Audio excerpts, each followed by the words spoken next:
Hi friends, అందరూ ఎలా ఉన్నారు? బాగున్నారండి? అందరికీ ముందుగా హ్యాపీ సండే అండి.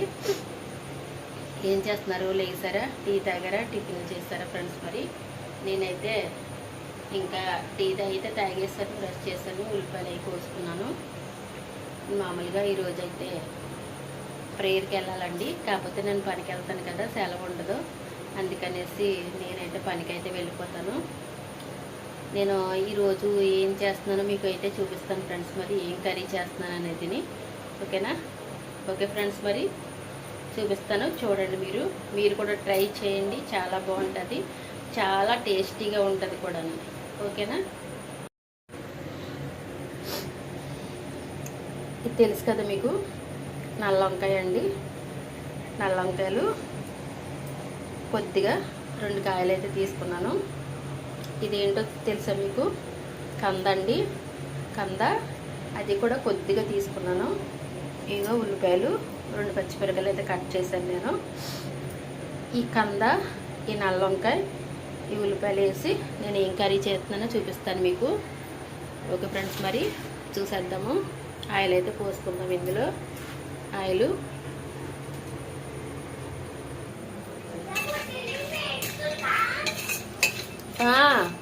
చట్నీ చేస్తున్నాను, ఆగు, అయిపోయింది. వేరుశనగల గుళ్ళు వేపేసాను.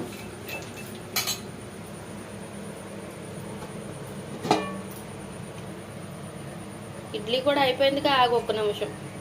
బ్రష్ చేసేసుకున్నావా? సరే, చట్నీ చేసి ఇడ్లీ పెడతాను, ఆగునానా? సరేనా? మరి కూర పొయ్యి మీద వేసేస్తే మరి టైం అయిపోతుంది కదా, అందుకని. చూసారు కదా, రైస్ అయితే పెట్టేశాను. పొయ్యి మీద ఆయిల్ అయితే పోస్తానండి. ఇప్పుడు ఉల్లిపాయలు అయితే ఇందులో వేసేసుకుందాం. అది నేను ఏం కర్రీ చేస్తున్నాను చూపిస్తాను మీకు. చూసారు కదా, నల్ల వంకాయ, కంద, ఉల్లిపాయలు, వంకాయలు అయితే వేసేస్తాను ఇందులో. 2 కలిపేసేసుకుంటే కనుక మనకి నల్ల వంకాయ అనేది కొంచెం కండ కింద వస్తుంది కదండి, అలాగైతే రాదు. మొత్తం ఈ 2 వేపేసుకుంటే. చూసారా, కందలోకి వంకాయలోకి మనం ఏం చేద్దామంటే, ఇదిగోండి బీఫ్, ఇది బీఫ్ కర్రీ అండి. బీఫ్లో కంద వంకాయ వేసుకుంటే కనుక చాలా టేస్టీగా ఉంటుంది, చాలా బాగుంటుందండి. తినేవాళ్ళు తింటారు. ఇదిగో ఇవి ఏంటనుకుంటున్నారా? బోన్స్ అండి, చాలా బాగుంటుందండి. నేనైతే ఈ విధంగా ఇది వండి 2 నెలలు సుమారు పైన అయిపోయింది. ఇప్పుడైతే రెడీ చేస్తున్నాను కూర, మా బాబుకి, నాకు, పిల్లలకి. చూసారు కదా, ఇదైతే కర్రీ చేసేసి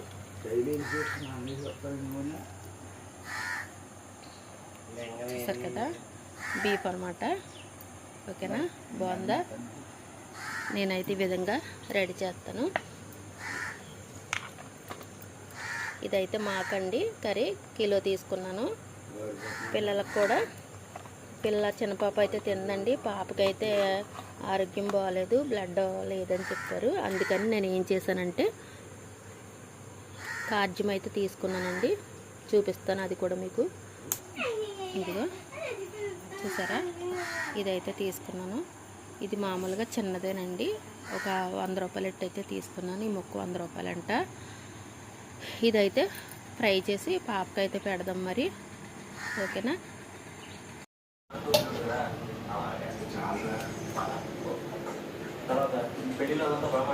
అదే కాలేజీ ఆడపిల్లలతో బాగా మాట్లాడేవాడు కదా.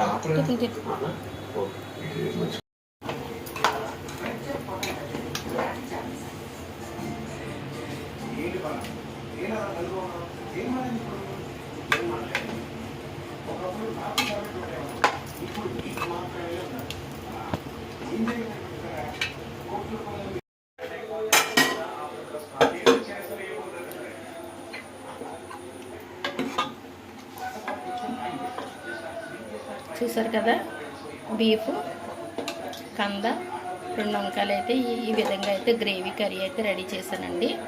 ఎలా ఉంది? బాగుందా? మీకు నచ్చిందా ఫ్రెండ్స్? మరి నాకైతే చాలా బాగా నచ్చింది, చాలా చాలా టేస్టీగా ఉంటుంది కూడా. ఈ విధంగా అయితే బీఫ్ కర్రీ మీరు రెడీ చేసుకుంటే కనుక కంద అనేది సంవత్సరానికి ఒకసారైనా తినాలి, తప్పదు. మనం అందులో కూడా వేసుకోవచ్చు. అదే కంద మనం మామూలుగా కోసేసి చేపల పులుసు కింద పెట్టుకోవాలనుకుంటే కనుక పులుసు పెట్టుకుని అందులో జీలకర్ర ఎల్లుల్లిపాయ వేసుకుంటే కనుక చాలా టేస్టీగా ఉంటుందండి. చూసారు కదా, బాగుంది కదా. మీకు నచ్చితే లైక్ చేయండి, సపోర్ట్ చేయండి, నా ఛానల్ సబ్స్క్రైబ్ చేయండి ఫ్రెండ్స్. మరి ఓకే ఫ్రెండ్స్, బాయ్ బాయ్.